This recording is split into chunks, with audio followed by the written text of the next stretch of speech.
অস্বাভাবিক অতিমূল্যায়ন 87 কোটি টাকা মূল্যের জমিকে 1020 কোটি টাকা মূল্যায়ন করে অনভিজ্ঞ ব্যক্তিদের মালিকানাধীন যেই প্রতিষ্ঠান মাসখানেক আগে রেজিস্ট্রিকৃত কথিত কোম্পানির শ্রীপুর টাউনশিপ লিমিটেড নামীয় কোম্পানির তহবিল সংগ্রহের উদ্দেশ্যে বন্ডের মাধ্যমে বিনিয়োগকারীদের নিকট হতে 1000 কোটি টাকা উত্তোলন পূর্বক শ্রীপুর টাউনশিপ লিমিটেডের নামীয় চলতি হিসাবে টাকা জমা হওয়ার পর সেখান থেকে 200 কোটি টাকার এফডিআর করে অবশিষ্ট 800 কোটি টাকা সরকারি অর্থ বেক্সিমকো ইঞ্জিনিয়ারিং লিমিটেড সহ বেক্সিমকো গ্রুপের ও অন্যান্য প্রতিষ্ঠানের হিসাবে স্থানান্তর পূর্বক উক্ত অর্থ উত্তোলন পূর্বক আত্মসাতের অপরাধ অনুসন্ধানকালে প্রমাণিত হওয়ায় জনাব মোহাম্মদ মশিউজ্জামান ব্যবস্থাপনা পরিচালক শ্রীপুর টাউনশিপ লিমিটেড, তিলাট শাহরিন পরিচালক শ্রীপুর টাউনশিপ লিমিটেড,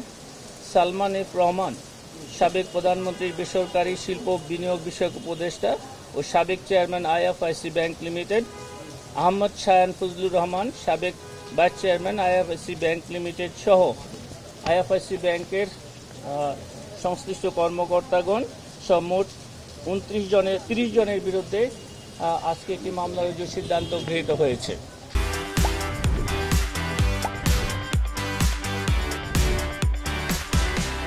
একটা হচ্ছে যে আইএফআইসি ব্যাংকের যে 87 কোটি টাকা মূল্যের জমিকে 1020 কোটি টাকা মানে অতিমূল্যায়ন করা হয়েছে, নাম্বার 1। নাম্বার 2 হচ্ছে যে এই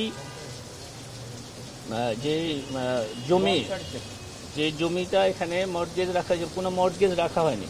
87 কোটি টাকার জমিকে দেখানো হয়েছে 1020 কোটি টাকা।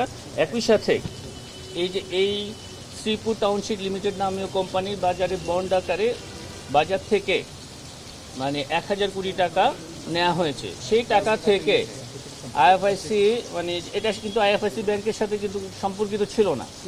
পরবর্তীতে শ্রীপুর টাউনশিপ লিমিটেড নামীয় একটা মানে অ্যাকাউন্ট খুলে সেই অ্যাকাউন্টে এই টাকাটা এই 1000 কোটি টাকা এখানে জমা করা হয়েছে। সেই জমাকৃত অর্থ থেকে 200 কোটি টাকার এফডিআর করে বাকি 800 কোটি টাকা উত্তোলনপূর্বক বেক্সিমকো গ্রুপে, যেটা এটার সাথে সম্পর্কিত ছিল না, বেক্সিমকো গ্রুপের বিভিন্ন প্রতিষ্ঠানে এই টাকা স্থানান্তর করে এই টাকা আত্মসাৎ করা হয়েছে। এ হচ্ছে এখানকার এই মামলার ইনগ্রেডিয়েন্টস।